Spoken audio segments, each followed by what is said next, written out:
Hello everyone, my name is Jen and welcome to the Book Refuge.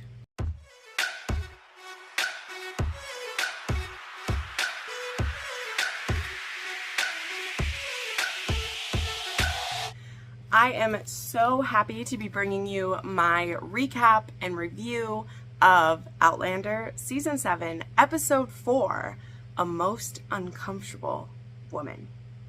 So, after 3 extremely book accurate episodes, we do have kind of our first big divergence of the season, but mostly just timeline divergence from what I'm seeing, because, you know, when I go back through doing some of my, not a reread, but just I like to try to check out where it's at. This episode covers basically another part. Like, I think this one is a lot of part 2, but then there's stuff here as well that happens still quite a bit later, at least in timeline wise, that we'll talk about. But I mean, it certainly didn't lessen my enjoyment in this one, and you know, at some point we know they're gonna have to start skipping around a little bit in this, and I'm completely fine with that. I'm just here to analyze it and tell you what they have changed based on what I remembered and what I double check, and then, you know, give you my opinions on it. That's why you're here. If you don't care for my opinions, then I'm not sure why you're still watching. But you know what? That's what we do. So, without further ado, though, we'll go ahead and get right into my recap. If this is the first one you're finding, hi, hello. You might want to go back to the beginning of the season of my episodes for this so that you can get a feel for what I'm doing. But the way that I do this is I do kind of just a recap, which is just me talking about what happened in the episode, giving my, you know, opinions on that as the episode. Then I give you a rating of how much I enjoyed the episode and a rating for book accuracy. And then I go into a part where I'm going to talk about the things that are changed, how I feel about it, if I think it was a misstep, this or that. And that part may contain some slight spoilers for people who haven't like read these books yet. Because I did have a comment or two, and I'm not upset about this. I completely understand. I didn't do a warning or anything, but that is what I do here because I have read all the books multiple times, and there will be spoilers that pop up in here. It's going to happen, and I do reference spoilers in the future too. So if that's something you're not prepared about, I'm not the right one to read. I don't think ahead to think if I'm mentioning spoilers or not. So you just are kind of in for it if you're here. So I just want to put that out there. I appreciate someone pointing it out, but that is something I've addressed, you know, it was in previous years, so it's fair that I bring it up again.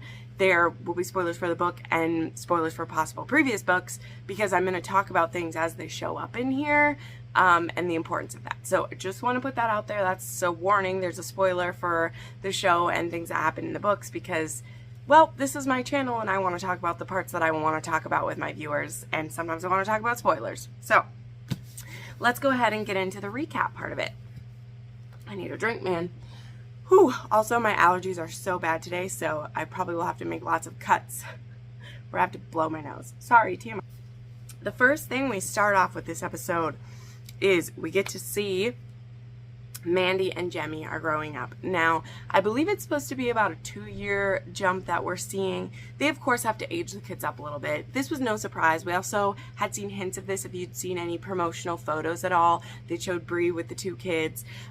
There's just a lot that's going to be asked of these kids, straight up, and you need more than them just being able to go like, Mama, Papa, and point at things. Like, these kids are actually going to have to do some acting and carry some things. So, particularly Jem, you know, it looks like they have aged him up a little bit. And then Mandy, of course, the last time we were seeing her, she was a baby.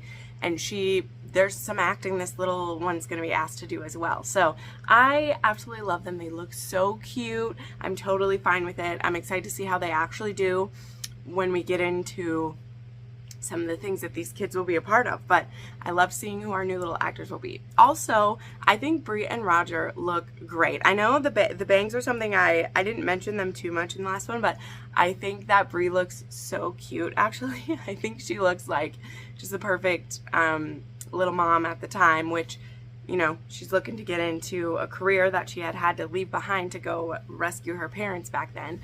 But they're both kind of feeling at loose ends. Like, they are renovating Lollybrock in this one, which I think that was a smart choice to kind of have, because of course it would be needing some renovations happening. And we can kind of tell from the previous episode by the fact that these renovations like are unfinished, is that it must cost a lot of money. And that's what we're starting with in this scene, is the contractor telling them how much it's going to cost. And they have been living in like a trailer outside of it. But they're just going to kind of start moving into the parts that are livable and just kind of deal with it. But there was just this strange echo to show them like in, you know, like the main room of Lollybrock, and like seeing a room that, you know, well, we haven't been familiar with it lately, but something that just holds so many memories for us as viewers. I don't know about you, but like season 1 is the season that I have watched the most, right? Just for the fact that every time you do a rewatch, like that one gets watched the most. So there's so many like warm fuzzy feelings that I have for Lollybrock. So having Bree and Roger and the kids going to be living there, I just love it so much. But anyway, so they're having to deal with some things there, like how much money that it costs and all those things. So now we flash back to Jamie, Claire, and Ian, and they're still making with their plan to go back to Scotland. And so they have lost everything, and it's just the three of them making their way towards the coast so that they can get a ship so that they can go back to Scotland and bring Ian to see his mother and for them to see their family again. And I feel like we'll emphasize this more over time. But, you know, Jamie has been a fugitive so many times in his life, and so many times when he's had to leave a home that he has, whether it's in Scotland, whether it's in America, whether it's in France, they've had to leave because they were on the run or they were criminals. And so there's also part of this for Jamie of like, not only did he make this promise to his sister so long ago to bring young Ian back to her, but also, you know, it'd be nice to get to go home for once and not have to hide and not be a criminal when he gets there. And I think that's very powerful. We do see Ian being paranoid, calling out to Archbug, you know, to leave his loved ones alone. And he's saying to Jamie and Claire that, like, he wants to take what I love because I took what he loves, and you guys are what I love. And Jamie's telling him, like, we're going to be safe. It's going to be okay. Yeah, we'll come back to that when we talk about stuff that is different from the book. But, I mean, we are seeing Ian be very tense about all of this and very nervous because he's very shaken by what Archbug told him, that he would come for him later on. So, very interesting. All right. Then we see Willie and his cousin. I believe I think it's his cousin. It actually might just be someone that he is working with. Now I can't remember. I don't think it's his cousin. But this one is... in the book, this guy's name is Adam, by the way. I can't remember if they say his name or not. But we have this absolutely horrible scene, which was very shocking. Here's the thing. Of course, Outlander has really dangerous things in it. I mean, gosh, we can just think of some of the awful episodes we've seen over time. But we haven't had, like, a truly, like, gruesome one in a while. Like, I know we had Malva last season. I know we did. But, like... we didn't really, like, see that. There wasn't, like, screaming. There wasn't, like, war. There wasn't rape happening. There wasn't this. It was, you know, we found her dead body and Claire take the baby out. Maybe I'm making light of that. I might be making light of that. My point, I was extremely disturbed by the fire ship scene. And I, of course, knew that that was a scene right from the book. I had just probably blocked it out. But that happens almost exactly like it does in the book with one minor change, which, again, I'll mention later. But it is horrific. It's horrific. We have a soldier who is saying this woman has the pox and that she was trying to get one over on him. And so they call a whore or a working woman who has venereal diseases a fire ship because everyone who takes a ride gets burned kind of thing. You know, it's horrible. It's awful. And this soldier breaks a lantern, like dumps the oil on her and burns her alive, and everyone just watches. And Willie, he curses all the men who did this. He like tries to step in, but basically there's nothing you can do. We watch this woman be murdered, and people laughing at her, and Willie kind of shakes his fists and he says, I hope your cocks all fall off, you horrible bastards.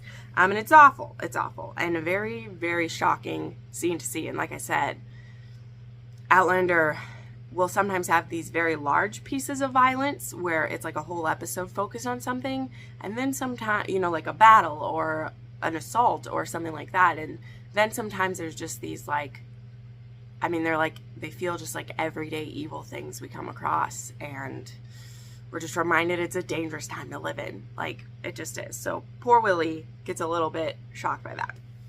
All right, then we go back to Roger and Bree. We discover that Roger is writing a book for his children, and we don't go into too much detail about this at this time, and that's fine. But basically, if something ever like happens to them, and also because their children are so little, and this gets brought up a few times in this episode, they don't want their kids to forget who they are. They want them to know that they can time travel. They want them to know the risks of it, and to not lose it and not just think that it's a fairy tale what they did, you know, because they were so little. Mandy won't even remember it. She was days old in this one when they take her back, you know, or a couple months old. And, you know, while we have some beautiful stuff too of like Jemmy isn't going to let Mandy forget, he doesn't forget, but Roger is writing a book on this, which, I mean, I remember even in the books I was like, that's kind of risky to be writing this, but also like there'll always be people who take advantage of what they can do no matter what. But it is also a matter of safety, of like, there's some things you need to be warned about. And if you have two children who could possibly stumble through a stone circle and end up in any time at all, you want to be able to prepare them. So I think that's very smart of him. Then also, Bree needs to get a job. Well, she doesn't have to get one yet, but she's wanting to get one. So there's some discussion of that. She's going to be going to an interview, which we will come back around to in just a minute here, I think. Did I write where we do it? We'll get to it anyway. Oh, wait. Okay. It jumps from so much stuff. Then we go to Willie, and he's speaking with I didn't get this dude's name. I didn't care what it was, but he's speaking to a higher up who wants to give him an assignment. It's a spying assignment, kind of is what it sounds like. And Willie's like, I don't want to be a spy. And he's like, no, no, no, no. You'll just be a messenger, but I want you to be like undercover when you do it. So technically that would be considered being like espionage, because if you are a messenger and your colors are not defined, you could be hung as a spy, even if you're just a messenger. So yeah, he's going to be put in plain clothes and he needs to deliver a message. And that's what he gets assigned to do. And also the man does commend him that he, you know, tried to stop what happened to the woman. And Willie's like, I couldn't. And he's like, you couldn't because there was a lot of people against you. But he's like, I see you. You have a good heart in there. All right, then we have Bree, and so Bree is trying to get a job as a plant inspector, and so she has this interview, and the guy's trying to hire her as a secretary, and he's trying to, like, order her around. She's like, actually, this is where I went to school, this is the qualifications that I have, and you don't have anyone who's doing this. You could be facing a lot of fun. So she is all badass in this moment, and it's really great. I love her. She's amazing. All right. Then we go back to Willie again, and he is on his way. He's on his horse. He's riding to deliver this message, and a snake comes out, and he gets thrown off and rolls down a hill, and his arm gets stabbed, and now our poor boy is injured in the middle of a disgusting swamp, and he is all alone, and it is horrible to see.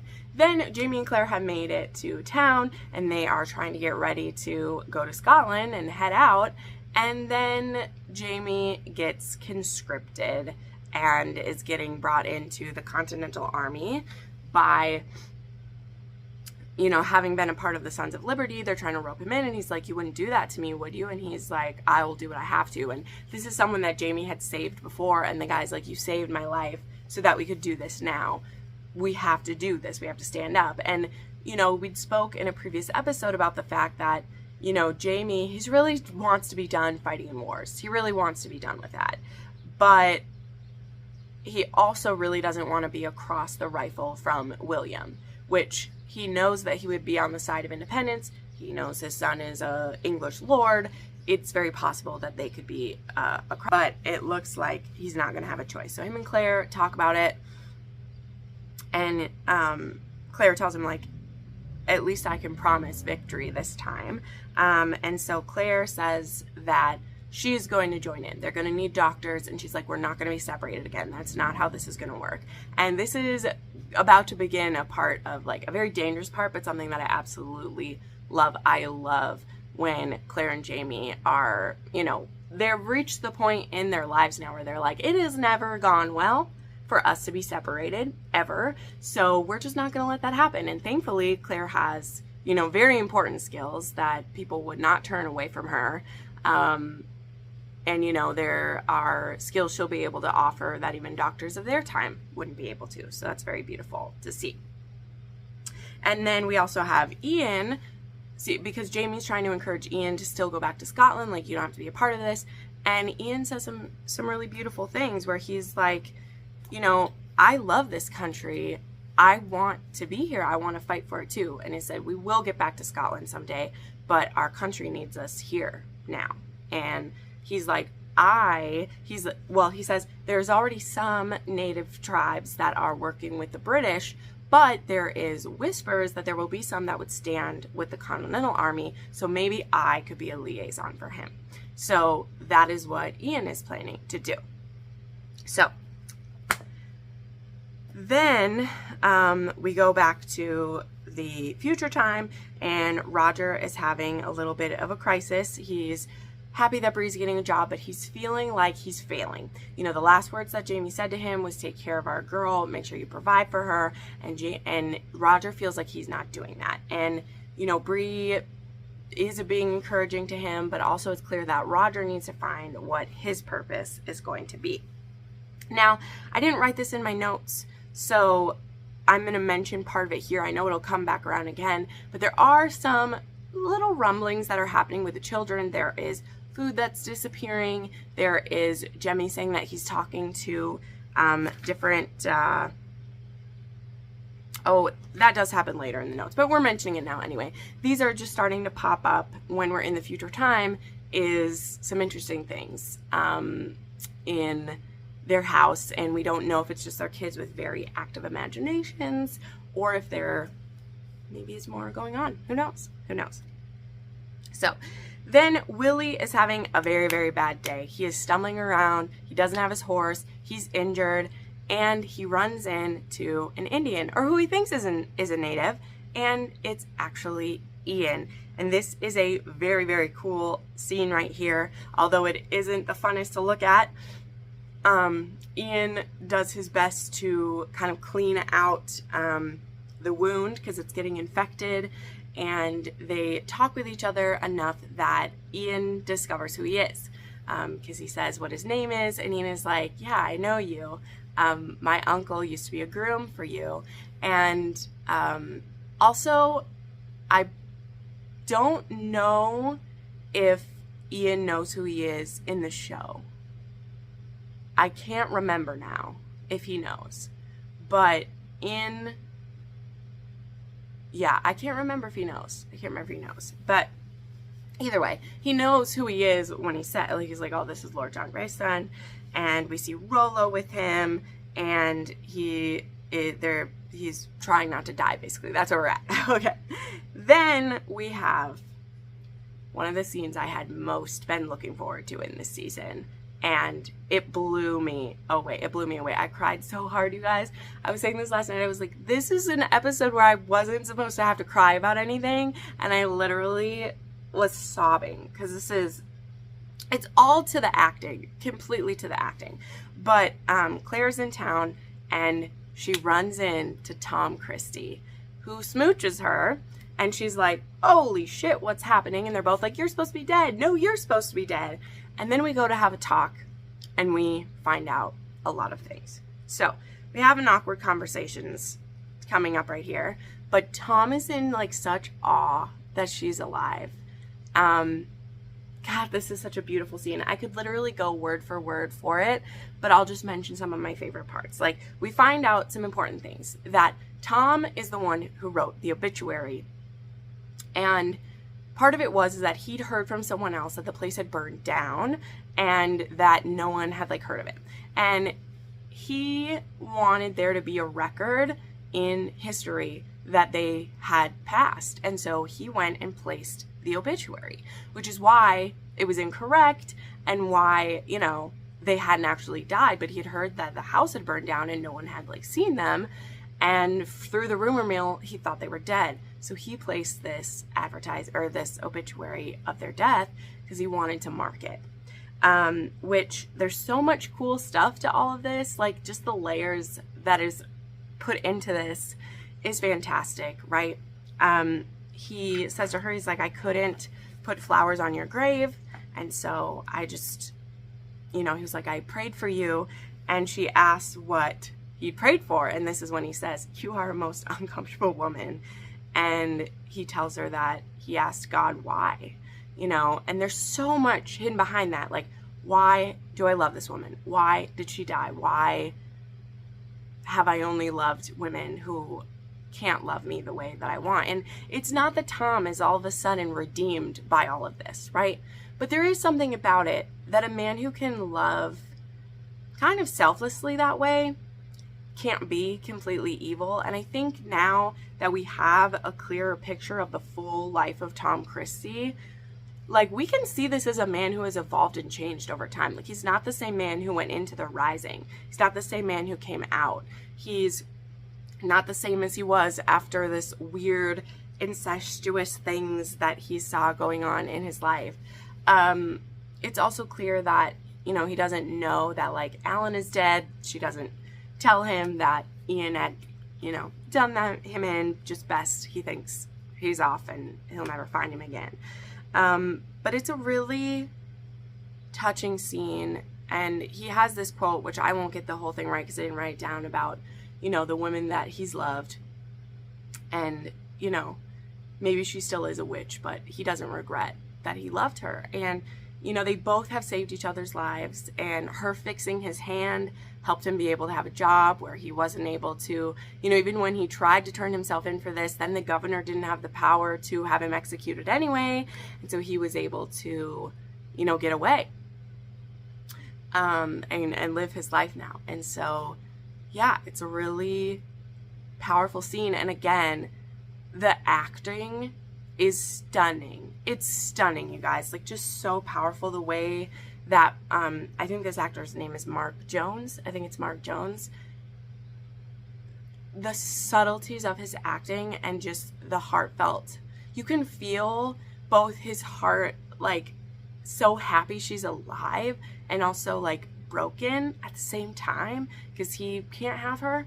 And not that these two would have ever, like, worked out, ever. But there's still, through this acting in this scene, like, you have that slight moment of a what if in the thing. And Jamie's OG forever. We know he's the god of men, or the king of men. But there is this moment of like, what if, when we get to see him at his most raw with, you know, no crazy religious overtones or trying to be grumpy or trying to keep her at bay. We see him stripped down to his soul, just bared to her. And it's a beautiful moment. And I appreciate it for that. So then we switch back to Jamie and Claire's telling him what had happened. And Jamie is just saying that he feels for him because he's like, I know what it's like to love you. And for him not to be able to have you, he's like, I can't imagine a worse thing. And then they have some cute back and forth, and then they have sexy time. And the shot of this was so beautiful. Like when it pans over to the mirror, it was really pretty. I love that scene. So yeah, then we go to meet two of our cast of characters that will hopefully be here with us for the rest of forever. Okay, I'm putting it out there. I'm telling you. We meet Denny and Rachel Hunter. Denzel is his proper name, and they are two Quakers. Denzel is a doctor, and his sister Rachel is his assistant. And luckily for Ian, him and Willie stumble across them, which they actually aren't going to be there for much longer. And looks like they're going to amputate Willie's arm, but thankfully, just as they do, the pus starts coming out, and he's like, oh, thank goodness, we don't have to amputate your arm. It is cleaning itself out. It's all good. And we have some really beautiful scenes coming up. So I think we stick with some of these here. So Ian and Rachel have a discussion, which is really beautiful, talking about where he's from and discussing everything. And Ian is leaving, and he leaves some money for Willie, and he leaves Jamie's crucifix with him, which this is such a cool moment for, you know, Willie now has his father's crucifix, and it's just such a powerful thing. I love it so much. But there's a nice little connection between Ian and Rachel. Something going on there, maybe a little bit. But he says, I have to keep moving. I have to keep doing my job. I give him this money, leave him with his crucifix, and I hope that he gets well soon. Then we go back to Roger and Bree. This is where, like I said, there is more mentions of a nuclevi. There's suspicious things happening. Bree and Roger, of course, both think that Jemmy is making it up or Jemmy is doing the things. And they're like, we don't want to stifle his imagination. We want him to believe in magic and unbelievable things, because that's where we're from. That's what he can do. But they also need him to, you know, live in the real world a little bit. So, yeah. And there's a discussion, though, where Jemmy says that the nuclevi threatened to take Mandy if he didn't give him food and drink. And they're like, Jemmy, that is not something to make up. And he's like, I'm telling the truth. So either Jemmy is really making up some crazy shit, or something sketchy is happening. And, you know, I think we know which one it is, but we'll see. All right.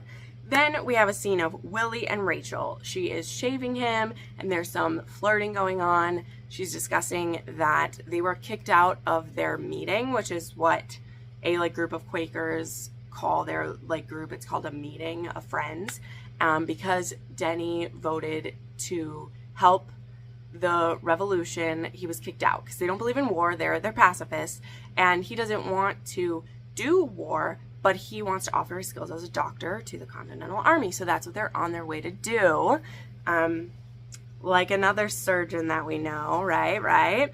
But, you know, Willie is doing a little bit of espionage here because he's hearing some things about where they're going to be going, where some stuff is happening. He's telling him they're rebels, you shouldn't do this. And there's a statement about that. They believe that liberty is a gift from God and it's something that needs to be preserved.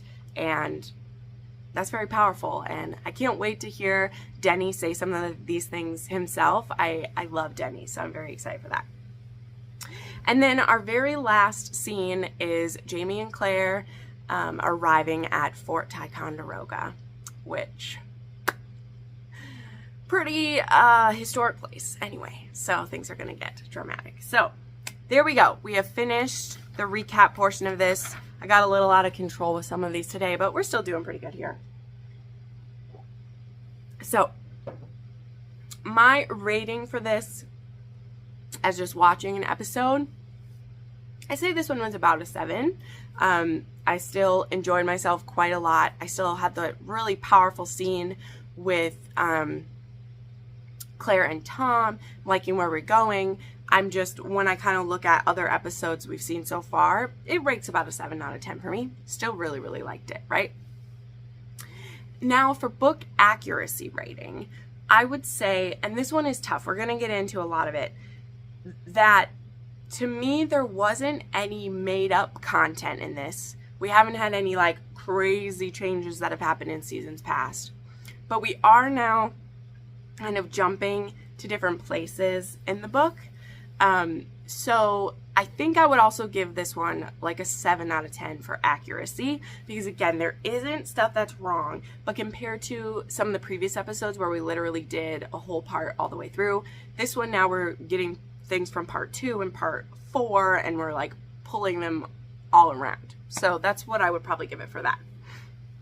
All right, so now let's get into the book accuracy part of this and the things that have been changed up a little bit, which again, as I said, there isn't so much huge changes that have happened.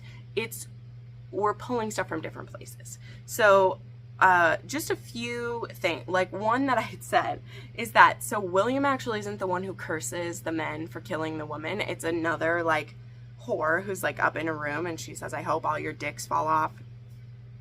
But I mean, Willie is very disgusted, and he tells them all to like disperse and everything, but he's not the one shaking his fist at anybody there. Also, we don't get introduced to more of Willie's family in this episode. So again, this is stuff that we're in this part where some of this is going to be spoilers. You know, as I mentioned in the beginning, this part of it has some spoilers because of the nature of where the story, like what the episode is deciding to tell. I need to share some stuff that makes it not as accurate for me, okay? So before Willie gets sent on this mission, before that stuff happens, his dad is still in the same town as him, I believe. Actually, he might not be, but we get LJG's perspective. We meet Dorothea, who is Willie's cousin / Lord John Grey's young niece. We hear about Hal, who I think we've seen Hal in the show. We've at least heard of Hal in the show, like back when LJG was young, but that's his older brother. Jeez, I need the family tree for this shit, sorry. But we don't see more of like Willie's family. There's some drama that's happening within that, and we're not introduced to that right now. Don't know when we will. Maybe Lord John Gay. That was great. That was a great slip. You know it. Lord John Gay. I love that. Lord John Grey, he doesn't have a perspective yet as of the show. We'll see if we get that. Next, so Ian isn't crazy. Archbug actually is following them and watching him, and there actually is a scene in the book where they run into each other again, and Archbug kind of gets chased away by I think it's a little kid that he gets chased away. So Ian is definitely not crazy. You know, they show that scene of him like being paranoid. He's not being paranoid. In the book, Arch is following him, and he runs into him at a different point as well. He's looking for the gold in the book, actually, and he's like, what did you guys do with the gold? And Ian's like, you'll never find it, because we have dispersed it and hid it in different places, right? And then something else that I'm really hoping will change, but I don't know, is there hasn't been any Marcelly and Fergus. Like, Claire and Jamie, like, go to their town, spend time with the family. That is something that Jamie is actually the one who wants to find out who put the advertisement in the paper about them being dead. So, you know, he wants to ask Fergus about some things like that. And also, there is a through line about a character named Percival Beecham that doesn't get started yet and should have gotten started. We'll see if it's even something they bring in. But this Percival Beecham is actually Fergus's father, and he is kind of looking for Claudel, who that's what Fergus's name is. But in the book, you know, Jamie asks if he's curious, and Fergus says, like, no, I always wish that I was a bastard of some rich man, but I realized that I was, because you were my father. And that's a sentiment that the show has shown before. It absolutely is. But this Beecham character, you know, he will show up more. So I don't know if he'll be someone we ever see, but he is someone who exists. We also have, during this part of the book, continually Jamie's dreams of the children being brought up. And there is a few dreams he has where the kids are in danger. And so he's having these dreams at kind of the same time that these weird things are happening for Jem and Mandy that Bree and Roger are just blaming on their imagination. And Jamie's having some dreams of the kids being in danger. So just kind of important things to mention. So again, there wasn't a ton of change. The biggest part of this is that we kind of start this one about chapter 10 with Fireship, which we know what that is. And then we kind of end it around like chapter 20. But the stuff that happens with Willie and Ian happens way more like up here. So we're kind of like bouncing around within these until we get to like Fort Ticonderoga, which we get to in a future part of the book. So we'll see when we go to next episode and we're at the fort and we're there, if we skip to that part of the book and everything else is just as it is, or if we'll still be picking from back and forth. I don't know.